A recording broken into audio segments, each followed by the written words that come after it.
ട്രംപിന്റെ ഈ ഭീഷണിക്ക് ഇറാൻ പുല്ലുവില കൽപ്പിക്കുന്നില്ല എന്നുള്ളതാണ് ഏറ്റവും നിർണായകമായ കാര്യം. ഈ കടലിടുക്കിലെ മരണച്ചുഴി നിങ്ങളെ കാത്തിരിക്കുന്നുവെന്നാണ് റവല്യൂഷണറി ഗാർഡ് കോർപ്സ് പറയുന്നത് എന്നുള്ളതാണ്. അതായത് പശ്ചിമേഷ്യയിൽ വലിയ തോതിലുള്ള സാഹചര്യം ഹോർമുസ് കടലിടുക്കിൽ അമേരിക്ക സൃഷ്ടിക്കാൻ പോകുമ്പോഴും തങ്ങളുടെ പൂർണ്ണ നിയന്ത്രണത്തിലാണ് ഹോർമുസ് എന്നാണ് ഇപ്പോൾ റവല്യൂഷണറി ഗാർഡ് കോർപ്സ് വിഭാഗം സോഷ്യൽ മീഡിയയിലൂടെ വ്യക്തമാക്കുന്നത്. അമേരിക്കയുടെ യുദ്ധക്കപ്പലുകൾ നമുക്കറിയാം കടലിടുക്കിൽ നിന്ന് മൈനുകളടക്കം നീക്കം ചെയ്യാൻ ആരംഭിച്ച പശ്ചാത്തലം കൂടിയുണ്ട്. ഈ ഒരു തരത്തിലും ഈ കാര്യങ്ങൾ അംഗീകരിക്കില്ല. വലിയ ജാഗ്രതയിൽ തങ്ങൾ തുടരുന്നു. ഏത് സൈനിക നീക്കത്തെയും നേരിടാൻ തയ്യാറാണ് എന്നും ശത്രുക്കൾക്ക് ഹോർമുസ് കടലിടുക്ക് ഒരു കെണിയായി മാറുമെന്നുമാണ് ഇറാന്റെ അവകാശവാദം ഉള്ളത് എന്നാണ് മനസ്സിലാകുന്നത്. ഉപരോധം ഏർപ്പെടുത്താനുള്ള അമേരിക്കൻ പ്രസിഡന്റ് ഡൊണാൾഡ് ട്രംപിന്റെ വാക്കുകൾക്ക് പിന്നാലെയാണ് കടുത്ത പ്രത്യാക്രമണ ഭീഷണിയുമായി ഇറാൻ റവല്യൂഷണറി ഗാർഡ്സ് രംഗത്ത് വരുന്നത്. ഏത് തെറ്റായ നീക്കവും അമേരിക്കയുടെ ഭാഗത്തുനിന്നുണ്ടായാൽ അത് ശത്രുക്കളെ കടലിടുക്കിലെ മരണച്ചുഴിയിൽ അകപ്പെടുത്തുമെന്നാണ് ഇറാൻ സൈന്യത്തിന്റെ മുന്നറിയിപ്പ്. മേഖലയിൽ സംഘർഷം അതിന്റെ വലിയ തോതിൽ നിൽക്കുമ്പോഴാണ് ഇത്തരത്തിൽ പ്രകോപനപരമായ പ്രതികരണം. നമുക്കറിയാം പലപ്പോഴും അമേരിക്കയുടെ ഇത്തരം പല ഭീഷണികളെയും ഇറാൻ ഈ തരത്തിൽ തന്നെയാണ് നേരിട്ടിട്ടുള്ളത്. ഒരു തരത്തിലും വഴങ്ങാൻ തയ്യാറായിട്ടില്ല.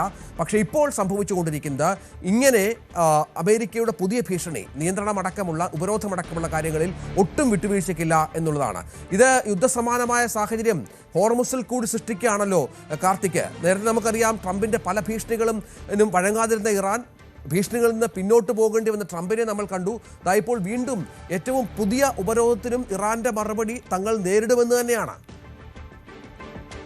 ഹോർമുസ് ആണ് ഇറാന്റെ പക്കലുള്ള തുറുപ്പുചീട്ട്. ആദ്യഘട്ടം മുതൽ നേർക്കുനേർ യുദ്ധത്തിൽ ഹോർമുസിനെ ലക്ഷ്യം വെച്ചുകൊണ്ടുള്ള യുദ്ധതന്ത്രങ്ങളാണ് ഇറാൻ മെനഞ്ഞതും. അതിലാണ് അമേരിക്ക ഒരു പരിധിവരെയെങ്കിലും പ്രതിരോധത്തിലായതും. എന്തായാലും ഇപ്പോൾ ഇറാന് കൃത്യമായ കണക്കുകൂട്ടലുകൾ ഉണ്ട്. അതായത്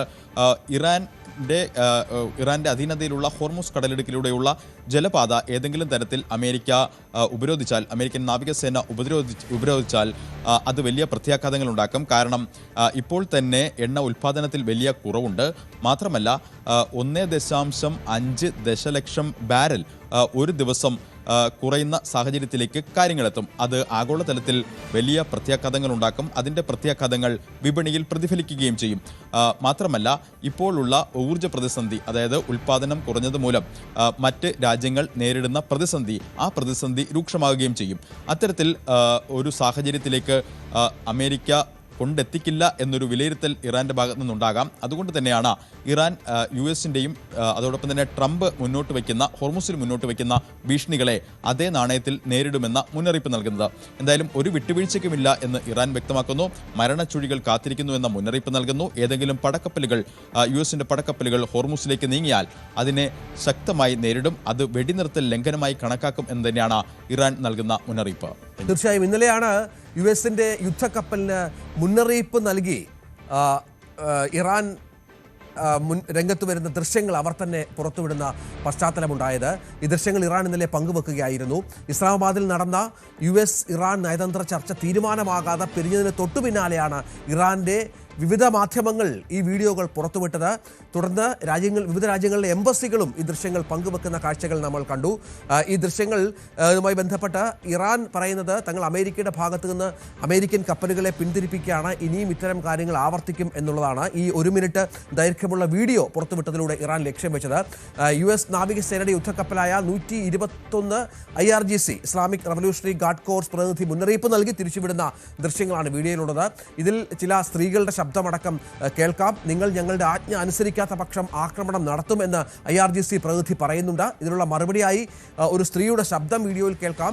ഇത് അന്താരാഷ്ട്ര നിയമം അനുസരിച്ച് ഞങ്ങൾ നീങ്ങുന്ന പശ്ചാത്തലമുണ്ട്, നിങ്ങൾക്ക് ഒരു വെല്ലുവിളിയുമില്ല എന്ന തരത്തിലുള്ള വാക്കുകളൊക്കെ IRGC ഈ അമേരിക്കൻ കപ്പലിലുള്ള ആൾ പറയുമ്പോൾ ഇതിന് മറുപടിയായി പറയുന്ന പശ്ചാത്തലമുണ്ട്. അവസാന മുന്നറിയിപ്പാണ് വെടിവെക്കും എന്നും പറയുന്ന സാഹചര്യം ഉണ്ടാകുമ്പോൾ ഈ യുദ്ധക്കപ്പൽ തിരിച്ചു പോകുന്ന കാഴ്ചകൾ കൂടി കാണാം. അത്തരത്തിൽ വലിയ തോതിൽ ഇറാൻ ഈ മേഖലയിൽ തങ്ങളുടെ സംഘർഷം, തങ്ങളുടെ ഇടപെടൽ കടുപ്പിക്കുന്നു എന്നതിൻ്റെ സൂചന കൂടിയായി ഈ ദൃശ്യങ്ങൾ വിലയിരുത്തപ്പെടുന്നുണ്ട്.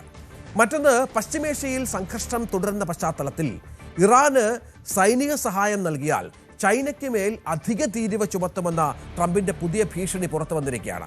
ഫോക്സ് ന്യൂസ് നൽകിയ അഭിമുഖത്തിലാണ് ട്രംപ് ഈ പ്രതികരണം നടത്തിയിരിക്കുന്നത്. ഇറാന്റെ സൈനിക നീക്കങ്ങൾക്ക് ചൈന പരോക്ഷമായി സഹായം നൽകുന്നു എന്നുള്ള വിവരങ്ങളൊക്കെ പുറത്തു വന്ന സാഹചര്യമുണ്ടായിരുന്നു. ഇപ്പോൾ പ്രതിരോധ സംവിധാനങ്ങളടക്കം കൂടുതലായി ഇറാന് അമേരിക്ക നൽകുന്നു എന്നാണ് അമേരിക്കയുടെ ഇന്റലിജൻസ് ഏജൻസികൾ കണ്ടെത്തിയിരിക്കുന്നത്.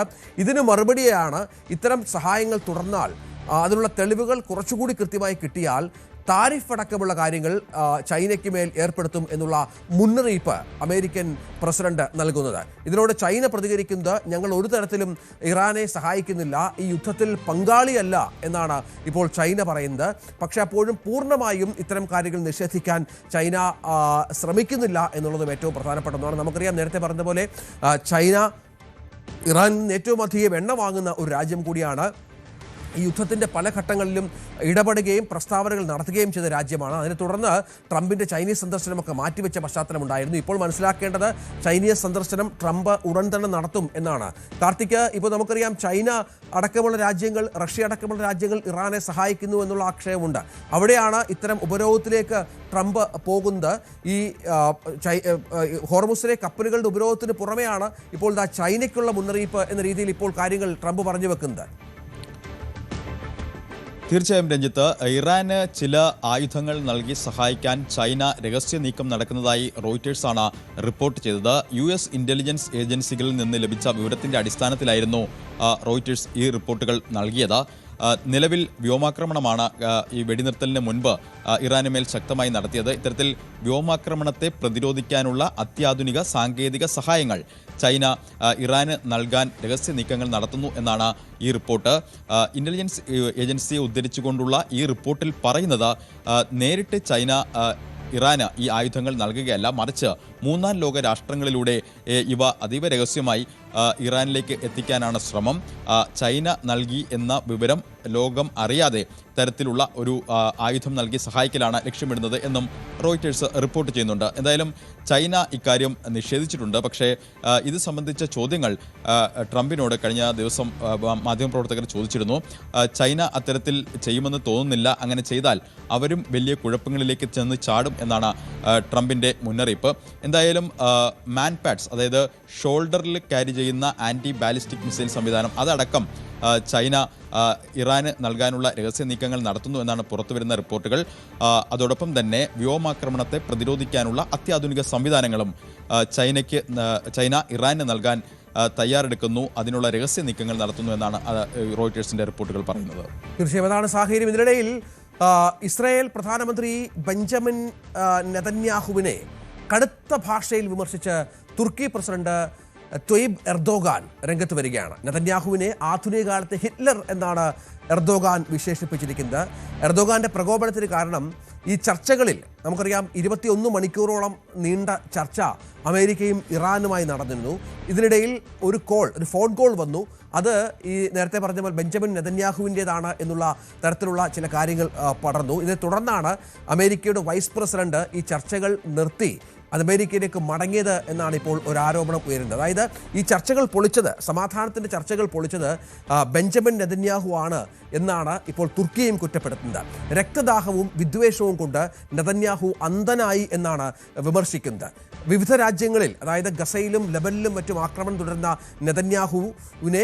നെതന്യാഹു ഇപ്പോൾ യുദ്ധ കുറ്റവാളി കൂടിയാണ്. അന്താരാഷ്ട്ര കോടതികളിൽ ഇതുമായി ബന്ധപ്പെട്ടുള്ള വിചാരണകൾ നടക്കുന്നുണ്ട് എന്ന വിമർശനവും എർദോഗാൻ നടത്തിയ സാഹചര്യം ശ്രദ്ധേയമാണ്. തുടർന്നാണ് ഇസ്രായേലിനെ വേണമെങ്കിൽ കടന്നാക്രമിക്കും എന്ന് തുർക്കി പറഞ്ഞു വെക്കുന്നത്. അതും ലോകക്രമത്തിൽ മറ്റൊരു പ്രതിസന്ധി സൃഷ്ടിക്കുകയാണ്. കാർത്തിക്, ഇത്തരത്തിൽ ഈ ചർച്ചകൾ തടയുന്നതിൽ നെതന്യാഹു പങ്കുവഹിച്ചു എന്ന് വിശ്വസിക്കുന്ന ഒരു വലിയ പരിധിവരെ ലോകരാജ്യങ്ങളുണ്ട്. കാരണം ഒരുപക്ഷെ ഒരു കോംപ്രമൈസ് ലെവലിലേക്ക് എത്തുമെന്ന് കരുതിയ ചർച്ചയിലാണ് നെതന്യാഹു ഇടപെടുകയും ഏകപക്ഷീയമായ ചർച്ചയിൽ തങ്ങൾക്ക് താല്പര്യമില്ല എന്ന് അമേരിക്ക അറിയിക്കുകയും ചെയ്തത് എന്നൊക്കെയാണ് കേൾക്കുന്നത്. അതിനെ തുടർന്ന് ലെബനനിൽ ഇസ്രായേൽ നടത്തിയ ആക്രമണമാണ് ഇപ്പോൾ കാര്യങ്ങൾ കൂടുതൽ വഷളാക്കിയിരിക്കുന്നത്. അപ്പോൾ തുർക്കിയുടെ വിമർശനത്തിന് അടിസ്ഥാനമുണ്ട്. രഞ്ജിത്ത്, 47 വർഷങ്ങൾക്ക് ശേഷമാണ് US പ്രതിനിധി സംഘവും ഇറാനും തമ്മിൽ ഒരു നേർക്കുനേർ ചർച്ചകൾക്ക്, അത്തരത്തിൽ ഒരു ഉന്നതതല ചർച്ചകൾക്ക് വഴിയൊരുങ്ങുന്നത്. 21 മണിക്കൂറോളം നീണ്ട ചർച്ച, 6 ആഴ്ച നീണ്ടുനിന്ന യുദ്ധം, ഇരുവശത്തും വലിയ തോതിലുള്ള നഷ്ടങ്ങൾ ഉണ്ടായ യുദ്ധം. മാത്രമല്ല, ഇറാന്റെ പരമോന്നത നേതാവ് തന്നെ കൊല്ലപ്പെടുന്ന സാഹചര്യത്തിലേക്ക് കാര്യങ്ങൾ എത്തി. എന്നിട്ടും ഇറാൻ പ്രതിനിധി സംഘത്തെയും അതോടൊപ്പം തന്നെ US പ്രതിനിധി സംഘത്തെയും ഒരു മേശയ്ക്ക് ചുറ്റുമിരുത്തി ചർച്ച നടത്താൻ കഴിഞ്ഞത് വലിയ മധ്യസ്ഥ ശ്രമങ്ങളുടെ ഭാഗമായാണ്. ആ മധ്യസ്ഥ ശ്രമങ്ങൾക്ക് നേതൃത്വം നൽകിയത് പാകിസ്ഥാനും ഈജിപ്തും തുർക്കി അടക്കമുള്ള രാജ്യങ്ങളാണ്. അത് സമാധാന ശ്രമങ്ങൾക്ക് വലിയൊരു വഴിത്തിരിവായി വിലയിരുത്തപ്പെട്ടു. പക്ഷേ അപ്പോഴും ആ ചർച്ച പരാജയപ്പെടാൻ കാരണം ഇസ്രയേലാണ് എന്ന് ഇപ്പോഴും തുർക്കി അടക്കമുള്ള രാജ്യങ്ങൾ കരുതുന്നു. നേരത്തെ രഞ്ജിത്ത് പറഞ്ഞതുപോലെ ഈ ചർച്ചകൾക്കിടയിൽ US വൈസ് പ്രസിഡന്റ് JD വാൻസിന് വന്ന ഒരു ഫോൺ കോളാണ് കാര്യങ്ങൾ വഴിമാറാൻ കാരണം എന്ന് ആരോപിക്കപ്പെടുന്നു. ആ ആരോപണം മുൻനിർത്തിയാണ് ഇപ്പോൾ ഇസ്രായേൽ പ്രധാനമന്ത്രിയെ ലക്ഷ്യം വെച്ചുള്ള എർദോഗാന്റെ വിമർശനങ്ങൾ.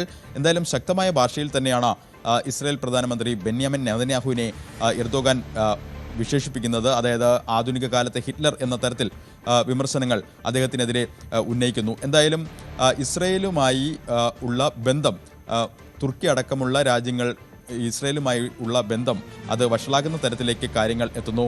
ഒരു ആക്രമണത്തിന് മുതിരില്ല എന്ന തരത്തിലൊക്കെ ഒരു ഭീഷണി സന്ദേശങ്ങൾ പരസ്പരം വാക്പോരിൽ കൈമാറുന്നു.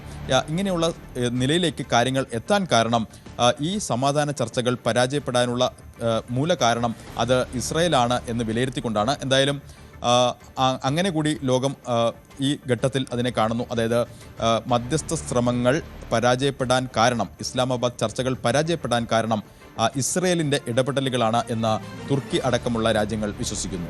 തീർച്ചയായും അതാണ് സാഹചര്യം. ഇതിനിടയിൽ പാകിസ്ഥാൻ്റെതായ ഒരു പ്രസ്താവന ഈ ഘട്ടത്തിൽ നിർണായകമായി കാണണം. അതായത് ഈ സമാധാന ചർച്ചകൾ അവസാനിച്ചു എങ്കിലും ഏപ്രിൽ 21 വരെ മേഖലയിൽ വെടിനിർത്തൽ തുടരുമെന്നാണ് പാകിസ്ഥാൻ വ്യക്തമാക്കുന്നത്. കാരണം നമുക്കറിയാം, മധ്യസ്ഥ ചർച്ചകൾക്ക് കാർമ്മികത്വം വഹിച്ചത് പാകിസ്ഥാനായിരുന്നു. US-ഉം ഇറാനും തമ്മിൽ ഏപ്രിൽ 21 വരെ യുദ്ധത്തിൽ ഏർപ്പെടില്ല. ചർച്ച നടത്തിയ കക്ഷികൾക്കിടയിൽ അനൗദ്യോഗികമായ ഒരു കരാർ ഇപ്പോഴും നിലനിൽക്കുന്നുണ്ട് എന്നാണ് പാകിസ്ഥാൻ പറയുന്നത്.